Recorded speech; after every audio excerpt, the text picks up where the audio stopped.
बोलो श्री सतगुरुदेव महाराज की जय। श्री राधा कृष्ण भगवान की जय जय श्री राधे जय जय श्री राधे जय जय श्री राधे श्याम। बोले श्री गुरु महाराज की जय।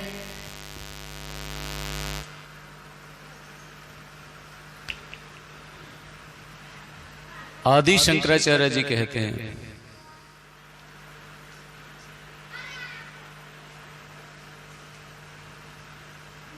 कुरुते गंगा सागर गमनम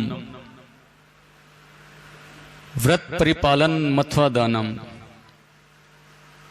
ज्ञान विहीनम सर्वमतेन मुक्तिम न भजति जन्मशतेन। क्या मतलब? कोई गंगा सागर चला जाए, कहते हैं सारे तीर्थ बार बार, गंगा सागर एक बार। गंगा सागर का इतना महत्व है। गंगा सागर वो स्थान है जहां पर गंगा जी समुद्र में मिलती हैं, जहां कपिल देव जी का आश्रम है। उस स्थान पे, उस तीर्थ में एक बार जाओ, बाकी सारे तीर्थों में बार बार, बराबर बात है। इतना महत्व उस तीर्थ का। लेकिन शंकराचार्य जी क्या कहते हैं? कुरुते गंगा सागर गमनम। चाहे तुम गंगा सागर चले जाओ, गंगा सागर में रहने लग जाओ, व्रत परिपालन, कैसे भी, किसी भी प्रकार का कोई भी व्रत रख लो, अच्छे से उसका पालन करो, अथवा दानम, चाहे कितना भी दान करो, लेकिन ज्ञान विहीनम, बिना ज्ञान के, सर्वमतेन, यह सब संतों का मत है कि मुक्तिम न भजती, मुक्ति नहीं होगी जन्मशतेन, 100 जन्मों तक भी। बिना ज्ञान के 100 जन्मों में भी मुक्ति नहीं होती, शंकराचार्य जी कहते हैं। चाहे कितने भी दान करो, कितने भी तीर्थों में भ्रमण करो, कितना भी कुछ भी करो, जब तक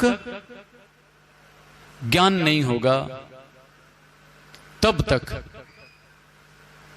मुक्ति नहीं होगी। चाहे सैकड़ों जन्म निकल लो, चाहे सैकड़ों जन्म निकाल लो, पैदा होता रहे मनुष्य, मरता रहे, मुक्ति नहीं होगी बिना ज्ञान के। अब अगली बात, ज्ञान क्या है? ज्ञान है क्या? परमात्मा के साक्षात्कार के साथ मिलने वाली जो जानकारी है वो ज्ञान है। भगवान के साक्षात्कार के साथ मिलने वाली जो जानकारी है वो ज्ञान है। अक्सर तो लोग ये सोचते हैं कि मैंने ग्रंथ पढ़ा, मैंने ब्रह्मज्ञानियों का सत्संग सुन भर लिया तो मैं ब्रह्मज्ञानी हो गया। मैंने भागवत पढ़ ली, मैं भागवताचार्य हो गया। मैंने 4 शास्त्र पढ़ लिए, मैं शास्त्री हो गया। गीता पढ़ ली, मेरी मुक्ति हो जाएगी, कोई टाल ही नहीं सकता। और जो पढ़ा उसी को क्या सोचते हैं कि ये ज्ञान है, या जो सुन लिया उसको भी सोचते हैं कि ये ज्ञान है, यही ज्ञान है। लेकिन वो ज्ञान नहीं है, वो सिर्फ और सिर्फ जानकारी है। सतगुरु के पास गए, सतगुरु ने बताया कि तुम शरीर नहीं हो, तुम आत्मा हो। शरीर नहीं, तुम आत्मा हो, और जो आत्मा है वही परमात्मा है। इतना सुन भर लिया। लोग कहते हैं कि हमें ज्ञान हो गया, हम ब्रह्मज्ञानी हो गए। हमने ब्रह्मज्ञानियों का सत्संग सुना तो हम ब्रह्मज्ञानी हो गए। लेकिन नहीं, ये तो सिर्फ और सिर्फ अपने मन का वहम है, सिर्फ और सिर्फ मन का वहम है। सुनने मात्र से कोई ज्ञानी नहीं होता। भोजन करने से अगर भूख मिटती, भोजन करने से भूख मिटती, पानी करने से अगर प्यास बुझ जाती, तो ये सुनने मात्र से, सत्संग सुनने मात्र से कोई भी ब्रह्मज्ञानी हो सकता था। प्रेम से बोले श्री राधे। पानी करने से प्यास नहीं बुझेगी। गंगा जी के किनारे खड़े हो जाओगे तो भी प्यास नहीं बुझेगी। प्यास कब बुझेगी? जब तुम पानी पियोगे। ऐसे ही ज्ञान की बातें सुन भर लेने से ज्ञान नहीं होता। ज्ञान कब होगा? जब तुम उस परमात्मा का साक्षात्कार करोगे। भगवान के साक्षात्कार के साथ जो जानकारी मिलेगी, परमात्मा के साक्षात्कार के साथ जो जानकारी मिलेगी, उसका नाम ज्ञान है। और उस ज्ञान से पहले चाहे मनुष्य कितने भी व्रत करे, कितने भी तीर्थों पे भ्रमण करे, कितने भी दान पुण्य करे, मुक्ति नहीं होगी। सैकड़ों जन्मों में भी। तो ज्ञान क्या है? ज्ञान है परमात्मा के साक्षात्कार से मिलने वाली जानकारी। जब भगवान सामने हैं, तुम सामने हो, उस समय जो जानकारी मिली, उस समय मनुष्य सिर्फ और सिर्फ अपनी जीवा से बोलता भर नहीं है कि मैं ब्रह्म हूं, मैं आत्मा हूं। उस समय वो अपने आप को परमात्मा स्वरूप देखता है, अपने आत्म स्वरूप को देखता है, अपने आप को आत्मा के रूप में, और इस सारे जगत को अपने ही स्वरूप में स्थित देखता है। सो ज्ञान है। उससे पहले मात्र सुनने से कोई ज्ञानी नहीं होगा। एक छोटी सी कथा आती है इसी संदर्भ में। कबीरदास जी के गांव का एक युवक अपने घर पर आया गुरुजी से पढ़कर, बड़ा खुश था, हाथ में डिग्री ले रखी। अपनी मां को दिखाया, मां देख तेरा बेटा पास होके आ गया और ग्रेजुएशन कंप्लीट हो गई। ग्रेजुएशन क्या, पोस्ट ग्रेजुएट भी हो गया, पीएचडी भी हो गई, सारे काम हो गए। बोले ऐसा क्या पढ़ लिया तूने? ले माता, मैंने सभी शास्त्रों का अध्ययन कर डाला। उसके बाद मेरे गुरुजी ने मुझे शास्त्रार्थ के लिए पूरे भारत में जगह जगह भेजा, और मैं शास्त्रार्थ में कभी किसी से पराजित नहीं हुआ। सबको हराकर गुरुजी के पास आया, सबको हराता रहा, कभी हारा नहीं। इसीलिए गुरुजी ने मुझे एक नया नाम दिया। शास्त्रों में सबको हराया, सबसे विजयी हुआ, इसलिए सर्व विजयी शास्त्री। क्या नाम दिया? सर्व विजयी शास्त्री। कि मैया देख, सर्व विजयी शास्त्री हो गया मैं, आज तक कभी किसी से हारा नहीं, सबको मैंने हराया। मां ने कहा बेटा देख, ये डिग्री विग्री, ये कागज के पन्ने, मैं तो पढ़ी लिखी नहीं, मैं तो इन चीजों को जानती नहीं। तूने किससे शास्त्रार्थ किया, किससे नहीं, मैं तो उस चीज को नहीं जानती। तेरे गुरु ने तुझे क्या उपाधि दी, मुझे कुछ नहीं पता। मैं तो तुझे तब जान लूंगी कि तू सबको हरा के आया। तू हमारे गांव के कबीरदास जी को हरा दे तो। बेटे ने कहा मां बस इतनी सी बात है। वो अनपढ़ गंवार कबीरदास जी, उनको हराना कौन सी बड़ी बात है, उनको तो मैं अभी हरा के आता हूं। मां ने कहा बेटा 2 घड़ी बैठ जा, खाना तो खा ले, भोजन कर ले। बेटे ने कहा नहीं मां, भोजन करूंगा बाद में, पहले तेरी तसल्ली कर दूं।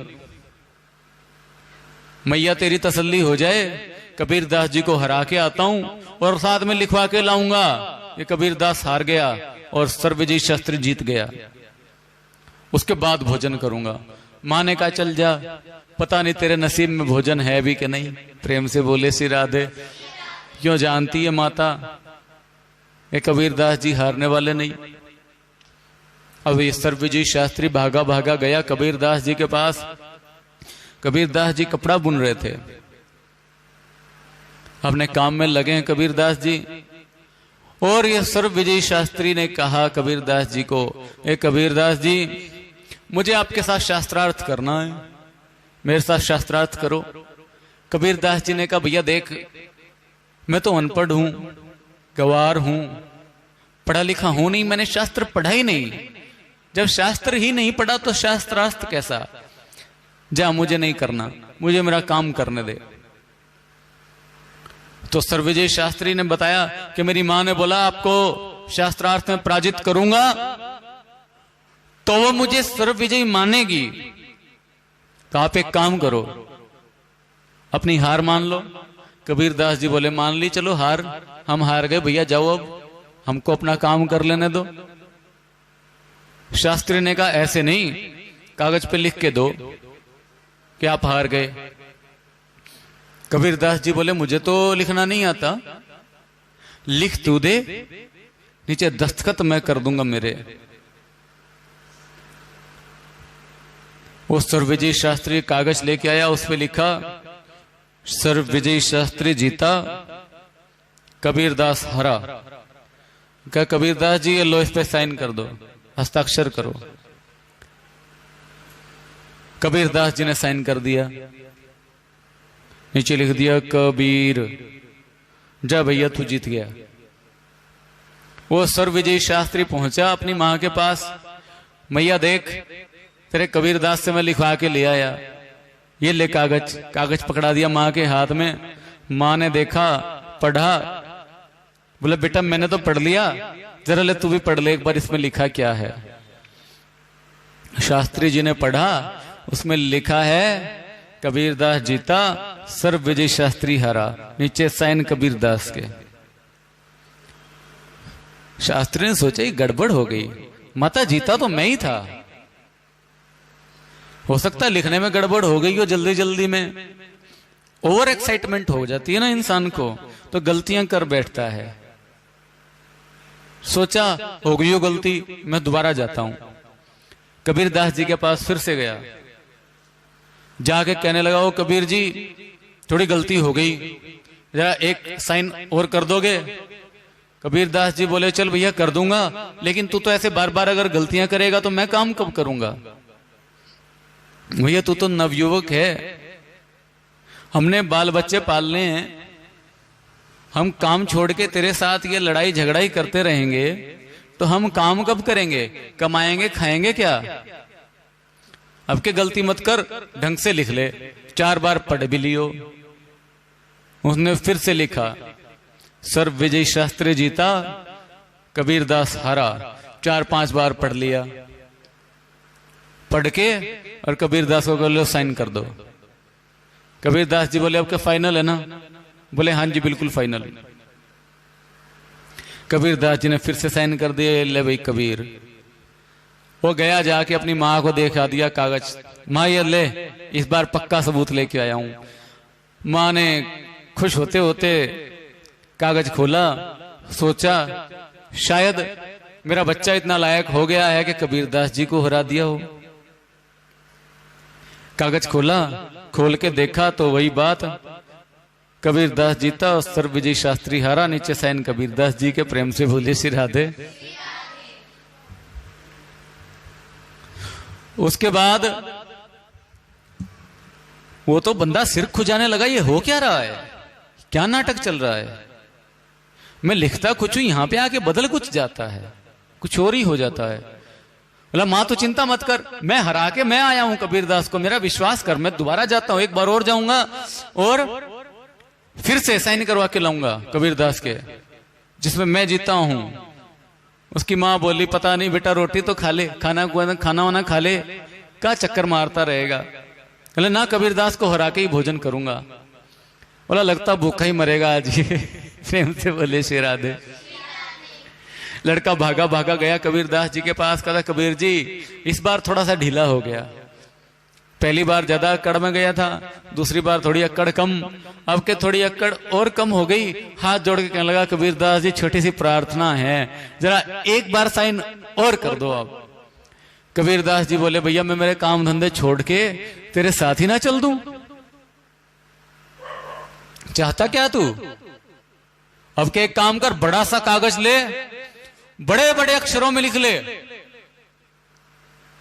अब की बार बदल गया तो उसके बाद साइन मैं नहीं करूंगा, ये मेरा फाइनल है तीसरी बार। वो शास्त्री ने बड़ा सा कागज लिया, मोटे मोटे अक्षरों में लिखा सर्वविजयी शास्त्री जीता, कबीरदास हारा। कबीरदास जी ने भी मोटे मोटे अक्षरों में साइन कर दिया, कबीर। लड़का लेके गया कागज, अपनी माँ को दिखा दिया, माँ ये देख अब के बड़े कागज पे लिखवा के लाया हूं। माँ ने देखा बड़े कागज पे, कागज चाहे बड़ा, बात वही की वही। सर विजय शास्त्री हरा और कबीरदास जीता। प्रेम से बोले सिर राधे। अब सोचने लगा ये हो क्या रहा है, सिर खुजाने लगा, हालत खराब हो गई, दिमाग चक्कर खा गया। भागा भागा गया कबीरदास जी के पास, कबीरदास जी क्या हो रहा है, मुझे समझ में नहीं आता। कबीरदास जी बोले मैं क्या समझूं भैया, मैं क्या तुझे समझाऊंगा, तू मुझसे ज्यादा समझदार है।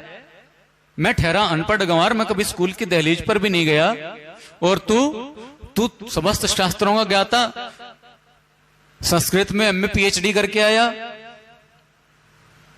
तुझे सब पता है। ले कबीरदास जी पढ़ाई मैंने बेशक आपसे ज्यादा की है, लेकिन ऐसी पढ़ाई मैंने नहीं की। प्रेम से बोले श्री राधे। लेकिन ऐसे पढ़ाई मैंने नहीं की। ये पढ़ाई आपने कहां से सीखी, मुझे ये बता दो। उस अध्यापक को जिसको मैं गुरु मानता था अध्यापक ही, शास्त्रों का अध्ययन करवाया अध्यापक था, गुरु मानता था, जिसने संस्कृत की हिंदी बनानी तो सिखा दी, श्लोक तो याद करवा दिए, लेकिन ये आध्यात्मिक ज्ञान से मैं वंचित ही रहा उसके पास, उसे गुरु मानता था। आज मैं आपको अपने सतगुरु के रूप में स्वीकार करता हूं, अपना सतगुरु बनाता हूं आपको। आप मुझे ये पढ़ाई सिखाइए कि ये हो क्या रहा है। अब कबीरदास जी ने कहा बेटा तू बोले कागज की लेखी और मैं बोलूं आखिन की देखी।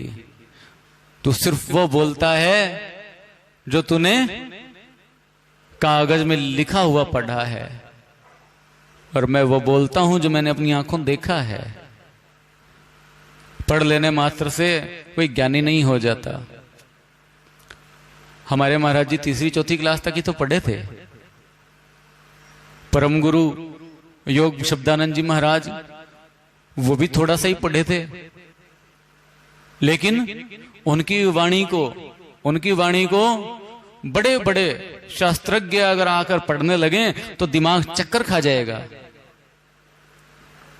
सूरदास, कबीरदास, ये लोग वो हैं जो बिल्कुल भी नहीं पढ़े हुए थे। तुलसीदास थोड़े बहुत पढ़े, लेकिन इनकी जो वाणी है, इनके जो श्लोक, इनके दोहे, इनकी लिखी हुई पुस्तकें, वो सारी की सारी हायर क्लासेस में, बड़ी बड़ी कक्षाओं में पढ़ाई जाती हैं। प्रेम से बोले श्री राधे। 7वीं 8वीं क्लास के बच्चे को तो वो वाणियां दी ही नहीं, वो उनकी कविताएं पढ़ाई ही नहीं जाती, क्योंकि समझ ही नहीं आएगा। उनकी कविताओं पे, कबीरदास जी कविता पे, तुलसीदास, रविदास की कविता पे लोग एमए में पढ़ते हैं। उस कक्षा में वो हिंदी में पढ़ाई जाती हैं, और जबकि वाणी किसकी है जो खुद कभी स्कूल तक नहीं गए। तो फर्क कहां पे था, कहां है फर्क? कि उन्होंने परमात्मा का साक्षात्कार किया। जब मनुष्य भगवान को देखता है, भगवान को पा लेता है, तो उसे ज्ञान के लिए दर दर भटकना नहीं पड़ता, उसे जानकारी के लिए दर दर जाना नहीं पड़ता। सारा संसार, समस्त शास्त्र, समस्त उसकी शारीरिक संरचना उसके हाथ में रखे हुए आंवले के जैसे होती है, वो कहीं पे भी कैसे भी देख सकता है। हम लोग भोजन करते हैं, भोजन किया, पच भी गया, और उस भोजन से रक्त बना, पहले रस बना, रस से रक्त बना, मांस, मेद, मज्जा, अस्थि सब कुछ बन गया। छोटे छोटे थे हम लोग, जवान हो गए, बूढ़े भी हो जाएंगे। हड्डियां कैसे विकास कर रही हैं सोचो जरा। कभी कोई ऐसा यंत्र देखा कोई कुछ ऐसा यंत्र, कोई ऐसी मशीन जिसके अंदर तुम कुछ डालते जाओ वो बढ़ती जाए? है कुछ ऐसा? गाड़ी के अंदर पेट्रोल डालते हैं, वो चलती बेशक से है, बढ़ती नहीं है, वो घिसती ही जाती है। लेकिन ये शरीर बचपन में छोटा सा होता है, मनुष्य खाता पीता और बढ़ता जाता है। भगवान की बनाई हुई संरचना है, मनुष्य की बनाई हुई जो संरचना है वो कभी बढ़ती नहीं है। एक बीज डालते हैं धरती में, एक बीज डालते हैं धरती में। मान लो आम की गुठली लगा दी तुमने धरती में, आम का पौधा निकल आया कुछ दिनों में, कुछ सालों में वृक्ष बन गया। उसके बाद उस पर फल लगने लगे, अनगिनत फल लगे, अनगिनत आम। अब सोचो भगवान ने उस छोटी सी गुठली के अंदर कितना कुछ छिपा के रखा था। छोटी सी गुठली के अंदर, और तो चलो छोटी गुठली हो गई, आम की तो फिर भी बड़ी गुठली है, जामुन की तो बिल्कुल छोटी सी होती है ना। और वो पेड़ आम से भी बड़ा, जामुन आम से भी ज्यादा लगे। सोचो छोटी सी गुठली के अंदर कितना कुछ भगवान ने छुपा के रखा है। ऐसे ही हमारा मस्तिष्क, हमारा मन, इसके अंदर पूरी सृष्टि का ज्ञान है, पूरी सृष्टि का ज्ञान है। वो छोटी सी गुठली को तुम तोड़ के फेंक दो, छोटी सी गुठली को अगर तोड़ के फेंक दो तो उसमें कुछ भी नहीं निकलेगा। लेकिन उस गुठली को जैसे संयोग मिला, पृथ्वी का जल मिला, सूर्य की किरणें मिली, वो गुठली पौधा वृक्ष में तब्दील हो गया। वृक्ष पर फूल आए, फूल से फल लग गए, और उन फलों से और गुठलियां तैयार हो गई, है ना। चलता रहा, यही प्रोसेस जो है चलता जाएगा। और ऐसे ही हमारा मस्तिष्क है, इसमें पूरा का पूरा समस्त ज्ञान का भंडार है। हमारा मस्तिष्क जो है, हमारा जो हृदय है, हमारा मन है, ज्ञान का भंडार है। लेकिन इसे सही वातावरण चाहिए, इसको सही वातावरण चाहिए फलने फूलने के लिए। सतगुरु की कृपा से, सतगुरु की कृपा से जब भक्ति का बीज इसमें डाल दिया जाता है, सतगुरु की कृपा से भक्ति का बीज इसमें डाला जाता है, तो सेवा, सत्संग और सिमरन तीनों चीजें सहायक होती हैं उस बीज को पौधा बनने में और पूरा वृक्ष बनने में। सतगुरु की कृपा से जब वो वृक्ष बनकर सामने आता है, तो मनुष्य सब चीजों को अपने सामने पाता है। हमने भोजन किया और भोजन पच गया, हमें पता तो नहीं चला। पता चला कि भोजन का रस कितना निकला, खून कितना बना, उससे कितना मांस बना, हड्डियों में कितना विकास हुआ, कुछ पता नहीं चला, है ना। और कार्य किसने किया? कार्य इसी शरीर ने किया। लेकिन जिसने परमात्मा का साक्षात्कार कर लिया, वो बाहर ही नहीं, अपने शरीर के भीतर होने वाली हर एक प्रक्रिया पर नजर रखता है। शरीर के भीतर होने वाली हर एक प्रक्रिया पर, एक ग्रास भोजन का उसने खाया, एक निवाला खाया, किस तरह से पेट के अंदर गया, कैसे वो पचा, कितना रक्त मिला उससे, उसको सब कुछ पता है, वो सब कुछ जानता है। तो इसलिए मनुष्य को ज्ञान के लिए इधर उधर नहीं भटकना। मनुष्य अगर ज्ञानवान होना चाहता है, सतगुरु की शरण में जाए। ज्ञानवान होना चाहता है तो सतगुरु की शरण में जाए। सतगुरु जब विधि बताएं, किस विधि से बेटा नाम जपो, परमात्मा का ध्यान करो, तभी वो मनुष्य परमात्मा को पाएगा। और परमात्मा के साक्षात्कार के साथ उसे वो सब की सब जानकारी मिल जाएगी जो शास्त्रों में वर्णित है। शास्त्रों में जितनी जानकारी है वो कहां से आई? शास्त्र पढ़ के अगर जानकारी मिलती तो सोचो, वेद व्यास जी ने शास्त्र लिखे, है ना, उससे पहले जानकारी कहां थी? उससे पहले, उनसे पहले के जो ऋषि मुनि थे, वेद व्यास जी से पहले, वेद व्यास जी 5000 वर्ष पहले हुए, उनसे पहले जो लाखों वर्ष जो ऋषि मुनि हुए, क्या उनके पास ज्ञान नहीं था? क्या उनके पास जानकारी नहीं थी? वेद व्यास जी ने सिर्फ और सिर्फ उस जानकारी को, उस ज्ञान को लिख कर दे दिया, उसको लिख दिया, वो हमारे लिए जानकारी हो गई। उससे पहले के ऋषियों ने उसे लिखा नहीं, ज्ञान उन्हें था। और अगर पढ़ने से ही कुछ जानकारी होती या पढ़ने से ही ज्ञान होता तो वेद व्यास जी को ज्ञान कहां से हुआ? उनसे पहले होने वाले ऋषि मुनियों को ज्ञान कहां से हुआ? अपने हृदय से। हमारे हृदय में, हमारे मस्तिष्क में समस्त ज्ञान का भंडार है। जब मनुष्य अपने भीतर झांक कर देखता है और अपने भीतर परमात्मा को पा जाता है तो ज्ञान का भंडार उसके लिए बिल्कुल एक खुली किताब की तरह है। वो अपने शरीर के भीतर चलने वाली हर एक प्रक्रिया को जानता है, सूर्य की चाल को जानता है, पृथ्वी की चाल को जानता है। आज के टाइम वैज्ञानिकों ने शोध की कि पृथ्वी कितनी तेजी से घूमती है, पृथ्वी कितनी तेजी से सूर्य के चारों ओर घूमती है। शोध करके उन्होंने बताया कि हां ये स्पीड है पृथ्वी की। और शास्त्रों में हमारे ऋषि मुनि हजारों साल पहले बता चुके ये बात। प्रेम से बोले श्री राधे। तो उनके पास तो कोई यंत्र नहीं थे, उनके पास कोई यंत्र नहीं थे, उनके पास सिर्फ एक यंत्र था, हृदय यंत्र। जब हृदय पवित्र हो जाए, परमात्मा से पूरित हो जाए, परमात्मा के अलावा इस हृदय में कुछ रह ही ना जाए, उस समय परमात्मा की बनाई हुई समस्त सृष्टि, परमात्मा की बनाई हुई समस्त ब्रह्मांडों का, पूरी सृष्टि का, परमात्मा के द्वारा बनाई हुई पूरी माया का, माया के द्वारा रचे हुए संसार का, सबका ज्ञान उसके हृदय में उतर आता है।